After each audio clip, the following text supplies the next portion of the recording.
Good evening and welcome to another edition of Kim's Corner. And I'm Kim Brown, your host. And today, my guest is me. I'm just going to talk today. It's usually something that I don't do, but I'm just going to talk today. And there's a lot of things going on in the city of Newark and just places all over the world and all over the country right now. But the first thing that I do want to talk about is politics. Politics in Newark. As you know, we've had some people that were running for mayor. We had four: Ras Baraka, Anibal Ramos, Shavar Jeffries, and Darren Sharif. And there were four, and now there are two. So, which leaves Ras Baraka and Shavar Jeffries because the other two candidates dropped out of the race.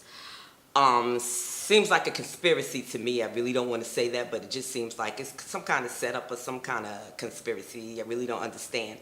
Those people probably knew that they weren't going to run anyway, so I don't even know why they did or why they wasted time and wasted people's time. But that's what happens. But anyhow, just a little rundown. For the mayor and councils at large, people that are running, their petitions had to be, they're not due, I think, until March, but most people have their petitions in. Other people are working on their petitions. Had to put on the spectacles. You know I can't sit. So for mayor, you need 1,498 petitions. For council at large, you need 1,498 petitions also. North Ward Council, 317 petitions. East Ward, 167. West Ward, 325. South Ward, 362. And Central Ward, 327. There have been some people who have been certified. There were 8 people who initially were going to run for mayor. 9 including myself. 8 people who were additionally going to run for mayor. There were 4 people who were certified. And now there's only 2 candidates now, because Anibal and Darren did get certified. Of course, Ras Baraka got certified, and then Shavar Jeffries. So those 4 were certified. So out of the 8, 2 dropped out, and only 2 have been certified right now. It's Ras Baraka and Shavar Jeffries. Council at large, there are 26 people running for council member at large. 26, not going to name them all, 26. Out of the 26, there are only 2 that are certified already. That is Patrick Council and Carlos Gonzalez. So I guess the rest of the people haven't gotten their petitions in yet. Can you imagine? There are 26. And I looked at the list and I'm like, wow, I didn't even know some of these people were running. Half of them I don't know anyway. That's another thing I don't understand. Why do people run? And I guess, well, anybody can run, but you're not going to win. So why are you running? But it's good to get out there, but you really need to get out there in the community because nobody knows who you are. Makes sense to me. Okay. In the North Ward, there are 5 candidates running for the North Ward seat. Well, now 3 of them have been certified because Anibal is certified because he's running for the North Ward again. I think it's Tave. I'm not sure how to pronounce his first name, but I met him, Mr. Padilla. He's run for the school board several times. He's certified. Luis Lopez is certified. And Anibal Ramos is certified. In the East Ward, we have Jonathan Ciabra, Augusto Amador, and James Perillo. Out of 4, 3 of them have been certified, and that's Jonathan, Augusto Amador, and James Perillo.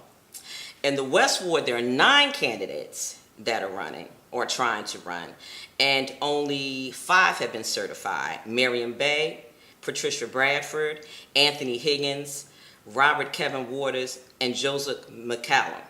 So they have been certified already. This is as of last week. South Ward, there's 6. There's only 1 who's been certified so far, and that's Brian Logan.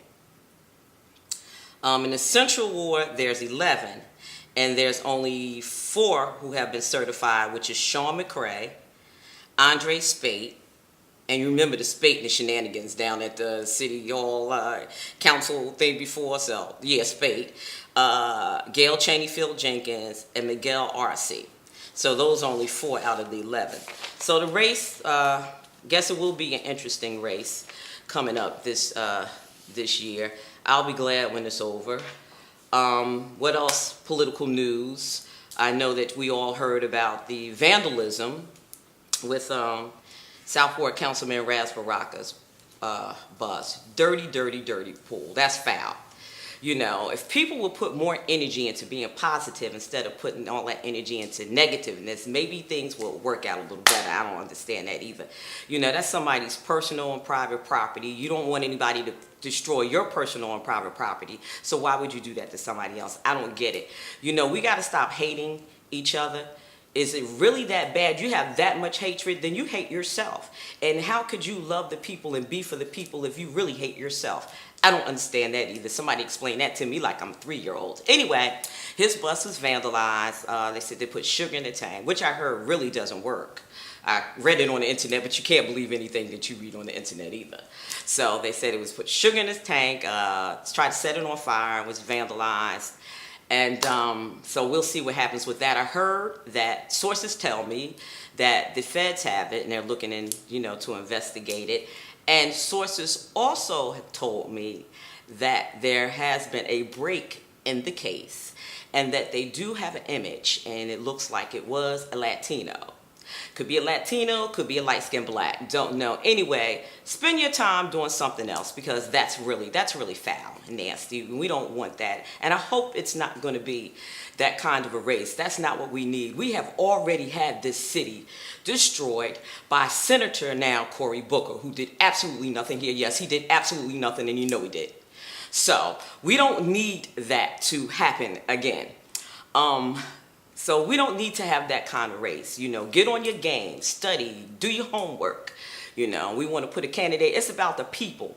You know, I know Joey D. He supported Governor Christie, as Donna Jackson likes to call him, Krispy Kreme and Bridgegate and all of that. And sources tell me that Joey D. was asked, Mr. DiVincenzo was asked, why him being a Democrat, why would he support Governor Christie? And he said because Governor Christie gives him money and he fixed up the port and it looks beautiful, but people don't work at the port, people don't live in the port, people can't sleep at the port.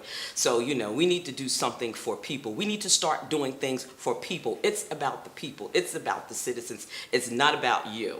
Okay? Well, you know, that's what sources told me, so I'm putting it out there. I'm putting it out there. What else is there to talk about now? Oh, stand your ground. We have to get into stand your ground. That verdict came down, and it seems like someone else got away with shooting a young black unarmed man.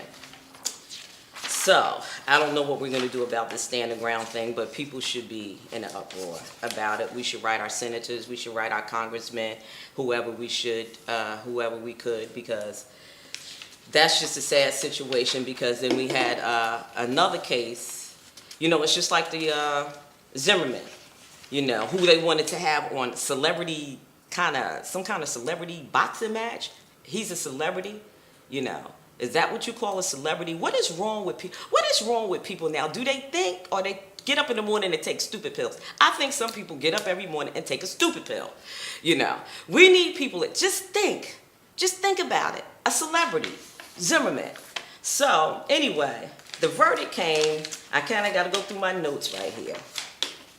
The verdict came down, and he was sentenced for, what did he get? They convicted him of first-degree murder, right? He got 4 counts, and which was actually attempted murder, 4 counts, but he didn't get convicted of murder. Now, one person died, the other people he shot at. So I need somebody to explain it to me like I'm a 3-year-old. How could he get convicted on the other counts and not get convicted for the murder of Jordan Davis? And I'm not going to call it the Loud Music case, because it's not. That was a person who got killed.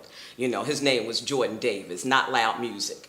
So I'm really kind of upset about that. And it's just America, planet. America is just, that racist animal is just out there. I see it with Obama. I see it in Congress. They can't get anything done. And it's not about the people anymore. And it should be about the people, because we have elected them. They are elected officials. They should do the work for the people, and they're not. So I really don't understand that either, and I need somebody to explain it to me, like I'm a 3-year-old or something. But juror number 4 in the Jordan Davis case was a single home care nurse administrator from Arlington, Virginia, with no children, and said that the original vote was 10-2 on the first-degree murder charge, while 2 jurors in the minority thought Dunn acted in self-defense and was justified in firing 10 shots into the car that occupied Davis and his 3 friends. The final vote was 9-3 in favor of conviction on the first-degree murder charge, the juror said. The jury convicted Dunn of 3 counts of second-degree attempted murder, but not of murder. I really don't understand that now, and I think he's going to be retried. They want him to be retried on the case, in which he should, but he can get up to 60 years anyway for the attempted murder. He can get up to 60 years. So that's stand your ground. That's Florida. You know, Florida and Texas, you know, they've executed more people on death row than any other state has, and I know New Jersey has the death row, but we haven't executed people, I think, in 100 years, if we have at all. And Florida and Texas, always in bushland, right? Always in bush country, that's what I said. So, what are we going to do? We have to stand up as people. We have to come together as people. We have to put on our thinking caps. And let's hope that this political race with the shenanigans don't kick in. I hope both camps, you know, keep their people at bay and advise them of what to do. And on that note, I'm going to take a break, hear a word from my sponsors, and I'll be right back. Stay tuned for more Kim's Corner. Hey, better watch Kim Corner. Don't you touch that dial. The mayor of Newark must be mayor of every single person, every single family, in every single ward. Ras Baraka for mayor. Hi, I'm Larry Holmes. Watch Kim Corner every week. She's a knockout.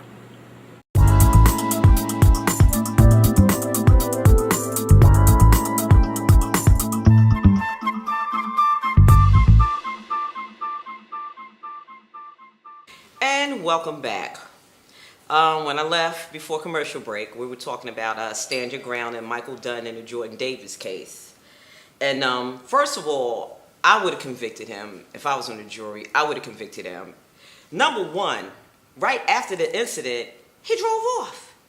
He left. He went somewhere to his hotel room or bed and breakfast and ordered some pizza or something with his girlfriend. He left the scene. The kids left the scene, but then they came back. And he left. I would have convicted him on the grounds because you left. You fled the scene of a crime.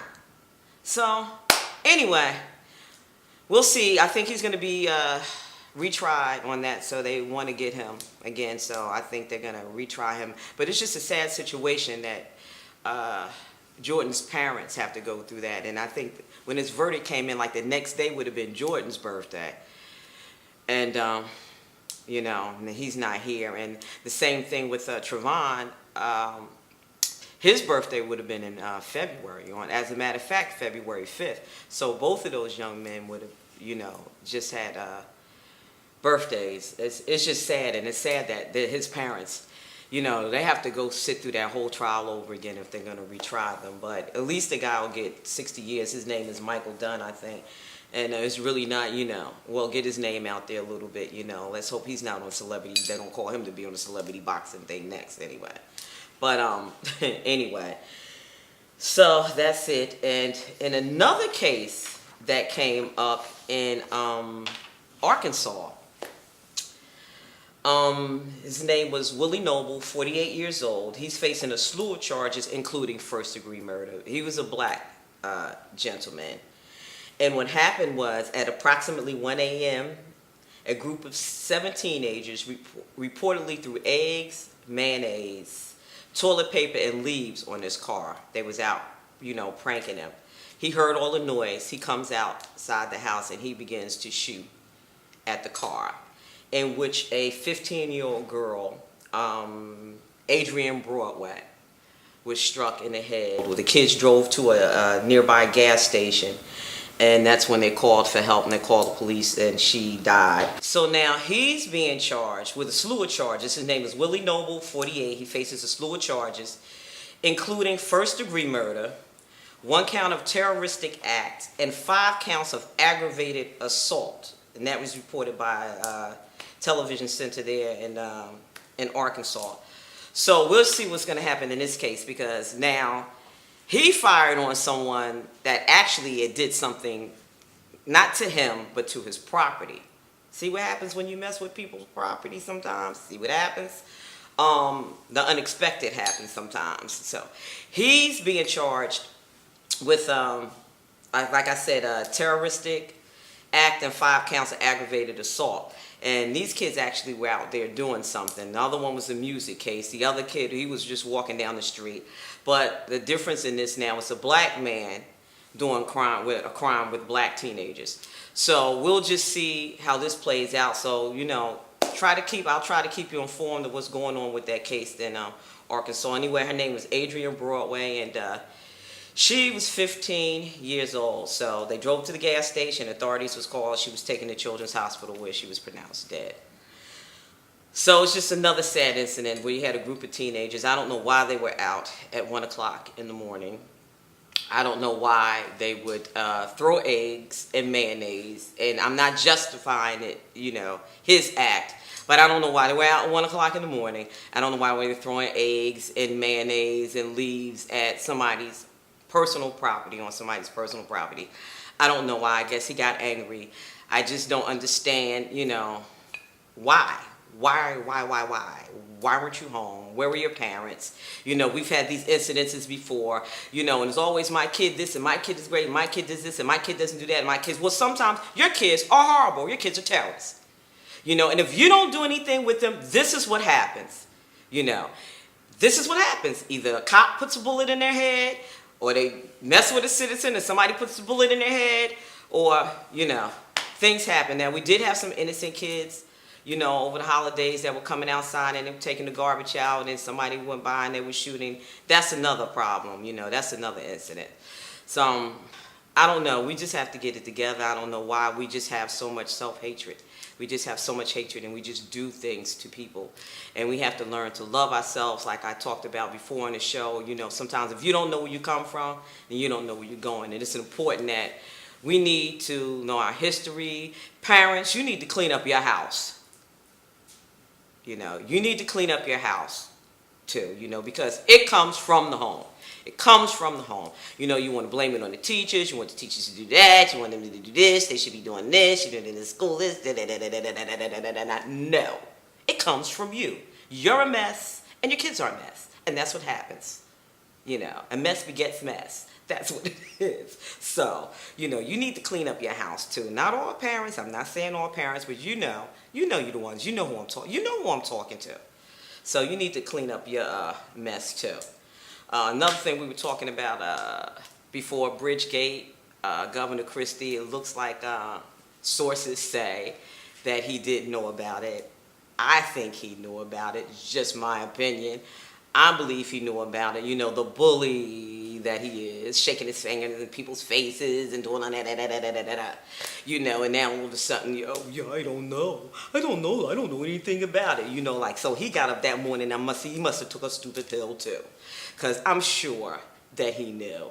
And I think that will all come out. But everybody's being subpoenaed. And now his attorneys are subpoenaing the mayor of Hoboken, I think in Fort Lee, because they want them to turn over the evidence that they turned over to the Fed.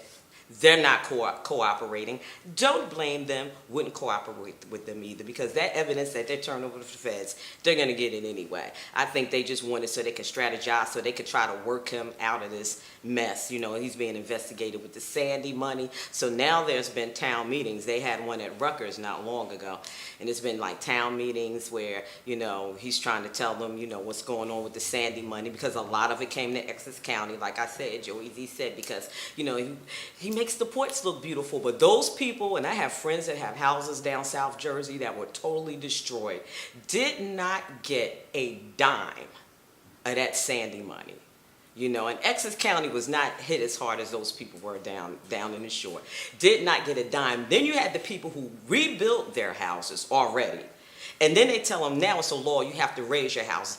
They don't have any money to do that, but they do because Christie spent $4 million on an ad. I would have loved to have shot that ad for him for $4 million. Who gets $4 million for a commercial? I don't. I'm dealing with the wrong people. I'm dealing with the wrong people. So $4 million, they had a bid for another one for $2.5 million, but he wanted his family in it. So his family in it, and I believe it was for political gain. That's what I believe. And you know, you believe it too. Come on. Let's put on our thinking caps. Come on, you know, it's a whole charade with this thing, this mess, all these shenanigans. So that brings me down to the Newark Public Schools. Which I don't have time for. Really, I'm running out of time. It's just hanging in with me a little bit. Public school choice. I believe everybody should have a choice. If your parent wants you to go to school across the street, I believe that you should be able to go to school across the street. Don't close that school and send my kid. Then the kid has to go all the way across town, whatever, you know. I think a choice should be a choice. That if you want to go to a charter school, you want to go to a Catholic school, if you want to go to a public school, it should be a choice. It's not a choice right now. We had somebody else that jumped ship. Christopher Surf, Director of Education. Bam, he's gone too. You know, he needs to be gone. And then after that, we need Cami Anderson. She needs to be gone too. So, you know, I go off in a tangent when we talk about the school system. And speaking of the school system, it was a bill introduced by a Wichita lawmaker. Because I didn't know that some schools still have corporal punishment.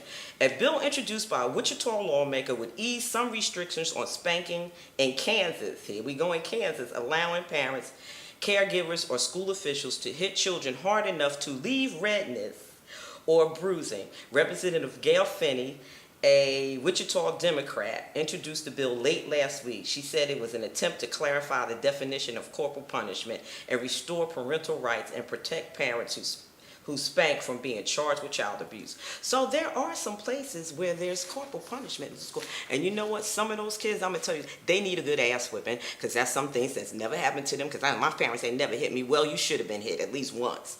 And that's why you are the terror you are. Yes, your children are terrorists sometimes. But anyway, you have any questions, you have any comments about the topics that I spoke about on today's program, email me. I'm an email away. Kim's Corner TV 18@AOL.com, and that's corner with the K. I welcome all your comments, all your suggestions, anything that you might have to say. Keep me informed some things that's going on. I like my sources. I like for my sources to give me a call and say, Kim, did you hear? Because I heard Anibal was going to drop out the race like months and months and months ago, but I didn't say anything, you know. I waited for it to come out. So remember, Kim's Corner TV 18@AOL.com. That's corner with the K. So we'll see how all these stories, you know, develop. There's some investigations going on with some politicians and some things are getting ready to come through the pipeline. So just keep me updated. I'll try my best to keep you updated. Again, I want to thank all of my guests for always tuning in. I'll see you next time.